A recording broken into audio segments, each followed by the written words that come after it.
되는 거예요. 그래서 주의해야 되는 거예요. 근데 자식들도 마찬가지예요. 부모님이 우리보다 예를 들어서 배움이 적고 나이가 들고 잘못 알아들어도 앞에서는 좀 이렇게 듣는 신용을 해야 돼요. 그 쏙이라는 게 아니에요. 아, 예, 알겠습니다. 이래야 되지. 아이고, 뭘 아신다고 이래버리면은 상처가 팍 되는 거예요. 여기 독사에 독을 탁 튀기는 거예요. 그러면 있잖아요. 계속 경계, 자식이 부모를 경계한단 말이에요. 부모를. 언제 또 제가 요거 듣는지 모르니까. 그런다는 거예요. 저도 뭐 이렇게 하다 뭐 욱하잖아요. 그러면 뭐 작은 딸은 잘 모르지만 큰 딸은 이미 벌써 머리에 굵었잖아요. 아이고, 또 갱년기네, 갱년기. 저보고 이런 이야기 한단 말이에요. 그러니까 막 이 감정이 막 들쑥날쑥 하냐 이 말이지. 이제 애들도 다 알거든요. 그래서 그러면 또 주의해야 되겠구나 이렇게 생각을 한단 말이에요. 왜냐하면 인격 대 인격으로 자식과 부모가 봐야 되지, 크면 이제 있잖아요. 어릴 때 애기가 아니라니까요. 좀 있어 보세요. 이제 품을 다 떠나면 이제 오히려 막 자식들한테 물어볼 때가 온단 말이에요. 다들.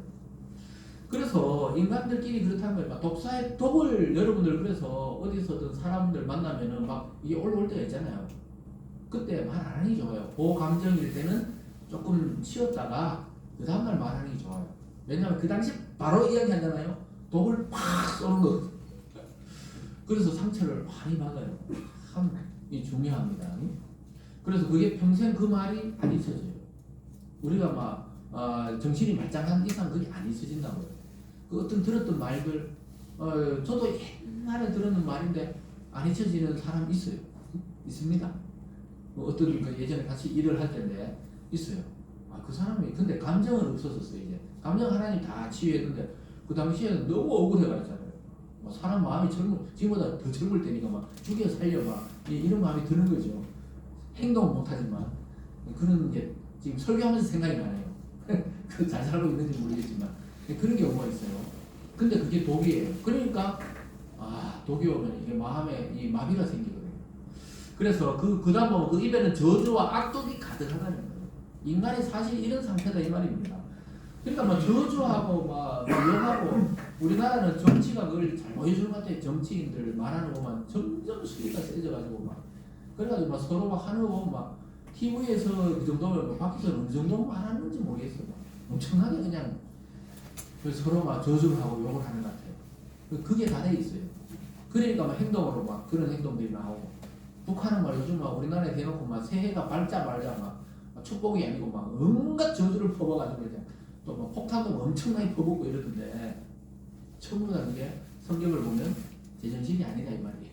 성경을 볼 때는 전부 다 있잖아요. 타락된 인간의 모습을 잘 보여주는 거예요. 그래서 그런데 그 사람들은 그러다 치고 우리는 어떠냐는 거예요. 항상 우리가 생각해야 되는 게 그 사람들 욕하자는 게 아니고 우리 자신은 어떠냐.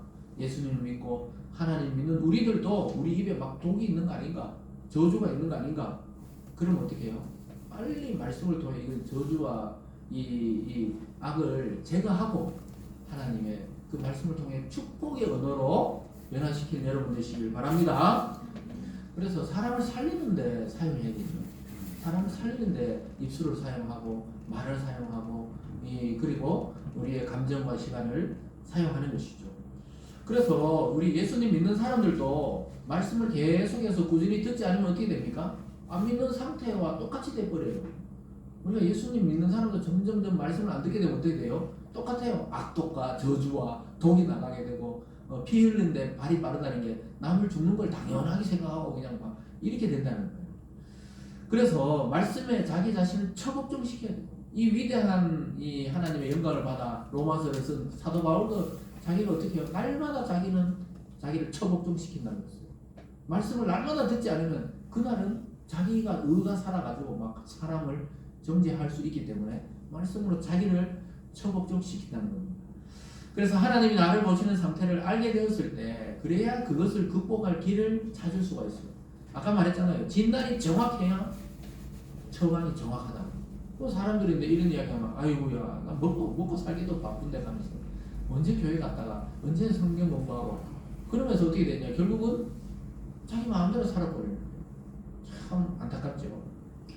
그런데 그렇게 살게 될 때 인간은 어떻게 되느냐, 인간 앞에는 딱 두 길이 놓여 있다고 오늘 성경이 말씀하고 있습니다. 그것은 하나는 파멸과 고생의 길이고 하나는 평안의 길이 놓여 있다는 거예요. 인간에게는 선택할 수 있어요. 두 길이 있습니다. 고생하다 파멸로 끝날 것인가, 아니면 하나님 안에 평안을 누리다가 영원히 또 평강의 길로 갈 것인가. 16절부터 18절까지 말씀에서 이렇게 말합니다. 16절입니다. 파멸과 고생이 그 길에 있어 평강의 길을 알지 못하였고 그들의 눈앞에 하나님을 두려워함이 없느니라. 그러니까 평강의 길을 알지 못하는 자들은 결국은 하나님을 두려워하지 않다가 어떻게 돼요? 파멸과 고생의 길로 끝나게 됩니다.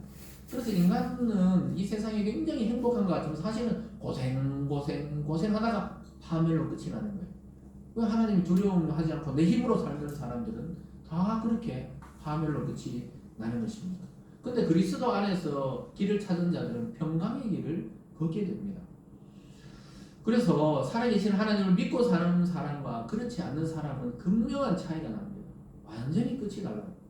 하나님이 진단하시는 인간의 상태, 자신의 인생의 위치를 정확하게 볼 수 있는 사람은 하나님을 눈앞에서 보는 것처럼 하나님을 경외하고 하나님 말씀을 두려워하고 떨림을 통해 하나님의 말씀대로 살려고 합니다.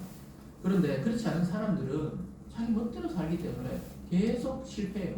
계속 고난이에요. 계속 그러다가 마지막에 어떻게 파멸의 길로 끝난다.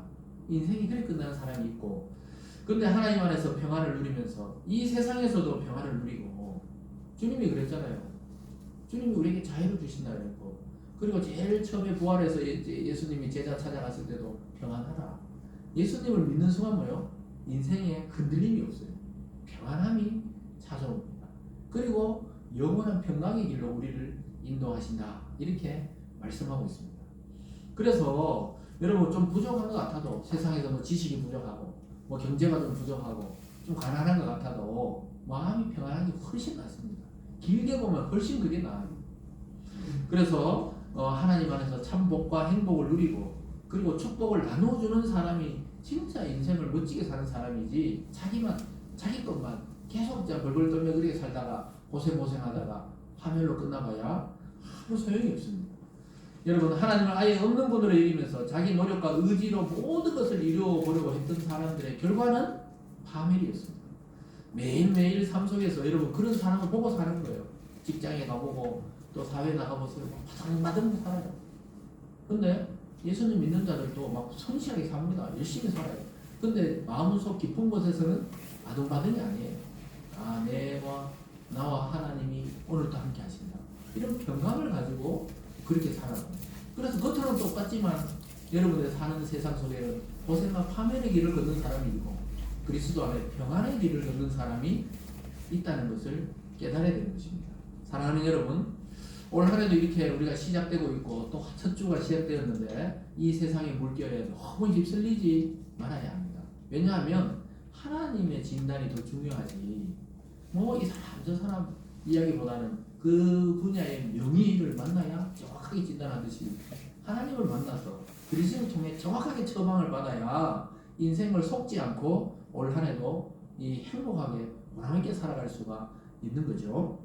그래서 바울은 인간의 상태의 비참함을 알기 때문에 어떻게 하라고요? 오직 주 예수 그리스도의 그 복음만으로 들어라는 거예요.